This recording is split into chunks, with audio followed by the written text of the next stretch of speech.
4sides TV with me, Asma. On Friday, the Trump administration announced it would cut approximately $400 million in federal grants and contracts to Columbia University, accusing the institution of failing to protect Jewish students from harassment during anti-war protest. The university has been under scrutiny following accusations that Jewish students faced persistent anti-Semitic harassment during protests condemning Israel's action in Gaza. The move comes amid an ongoing investigation into several universities accused of not adequately addressing these concerns. The federal decision to revoke funds follows statements from Secretary of Education Linda McMahon, emphasizing the need for universities to comply with federal anti-discrimination laws or risk losing funds. The situation has sparked protest and calls for reform at Columbia, with students and faculty accusing the university of yielding to external pressure. Here's a special report from 4sides TV.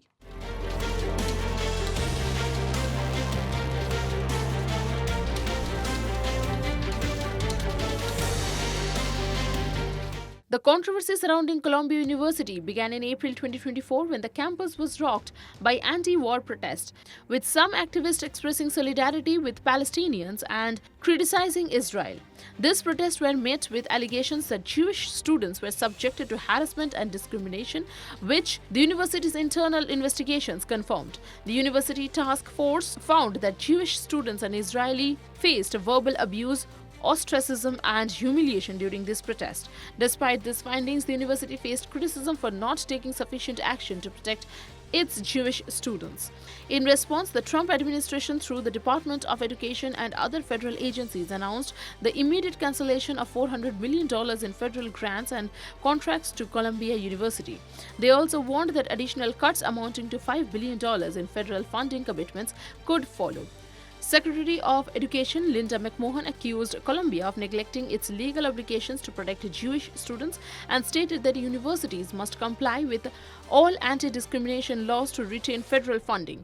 The university in turn acknowledged the anti-Semitism concerns and pledged to work with federal authorities to regain funding while continuing its internal efforts to address these issues. Meanwhile, Columbia University introduced a new disciplinary committee that began investigating students involved in anti-Israel protests and pro-Palestinian activities. Several students, including Mariam Alwan, who authored an open-ed calling for divestment from Israel, have faced disciplinary action for their involvement in such activities.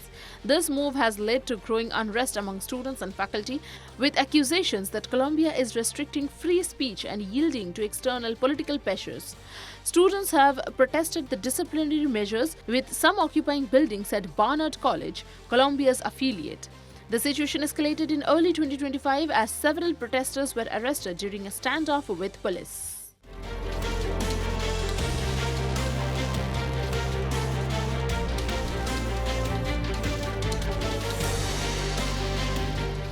The Trump administration's decision to cut federal funding to Columbia University over its handling of anti-Semitic harassment claims has intensified the ongoing debate about free speech, activism, and institutional responsibility. The university's handling of the situation, particularly its response to pro-Palestinian activism, has faced criticism from both students and faculty, who accuse the administration of overstepping and bowing to political pressures.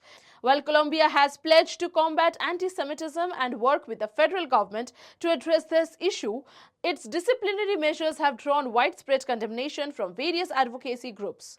As protests continue on campus, the future of Columbia's federal funding and its approach to balancing free speech with student safety remain uncertain. The situation underscores the broader tension between political activism, university governance, and the legal obligations of educational institutions in maintaining a safe and inclusive environment for all students. That's all for today. Thanks for watching 4sides TV with me, Asma.